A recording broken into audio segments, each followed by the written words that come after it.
There's a little girl, she looks about 3, staring at a closed door from down on her knees. Tears stream down her fragile cheeks, a flow never ending. No one comes to comfort her, her sadness alone unending. No parent, no babysitter, no person at all comes to her rescue. There's no one to call. Her mother, that's who left her alone this dark evening.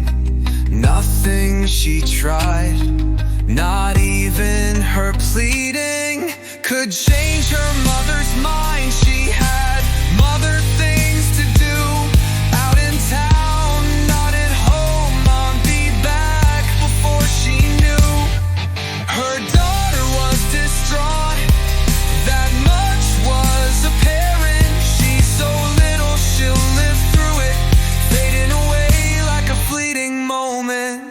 Nearly 5 decades later, the event lingers strong, compounded 1,000,000 times over, living life for so long. She thought she was over it. The little girl had been so quiet, crouched in her subconscious, waiting patiently to riot. The next person who comes along and triggers that same feeling, the feeling of desperate helplessness, sends her crashing, spiraling, reeling. And there he was, he finally made it into her life. He swooped in to save it. She was caught off guard by the emergence of the toddler when he said he was leaving, and his plan she couldn't alter. Like so many years before, in front of that locked door, she found herself pathetically pleading, like a 3-year-old who's desperately needed for her mother to acknowledge her daughter's pain as significant, to warrant a change in her plans. Her daughter's importance as prominent, only it wasn't her mother who stood before her. It was her significant other that was staring in horror at this woman-turned child, throwing the world's biggest tantrum, grabbing his car keys and stabbing his handsome when he went to retrieve them, not wanting to hurt her, but he certainly wasn't gonna stay here with her. On white snow he let blood drip, he was mad she made him bleed. The bright red snow was there to show her the cost of this cruel misdeed. Her only thought was shock at the difference between the gleaming red in contrast to white.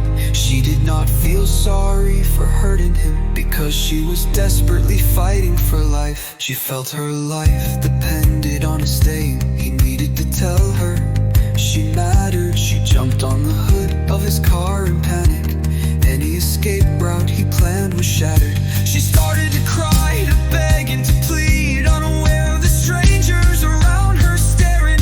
He refused to look, just stared down below and turned up the radio, a show of not caring. But she didn't stop, her cries only grew. Please don't leave me, I love you, I love you, I do. She said it again and again and again, like some sick mantra fueled by pain. Finally she noticed her chance with no doubt. He opened the window to toss something out. She knew then he could hear, so she put on a show.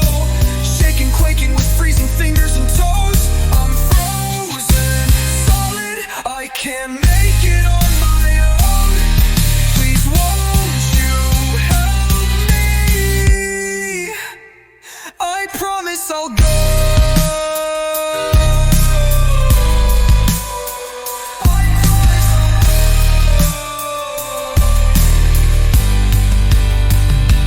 He rolled his eyes and let out a sigh, opened the door like a grumbly reply.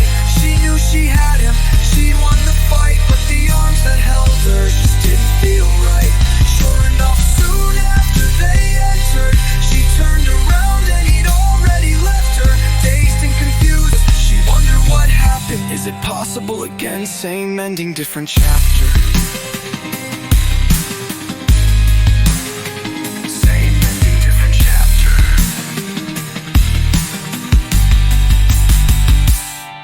There's a big girl, there's a little girl. She looks about 50, she looks about, staring at empty car tracks, staring at a closed from a window misty, from down on her knees, streaming down her tear-stained cheeks, a flow never ending. No one comes to comfort her, her sadness alone, unending. Her sadness alone,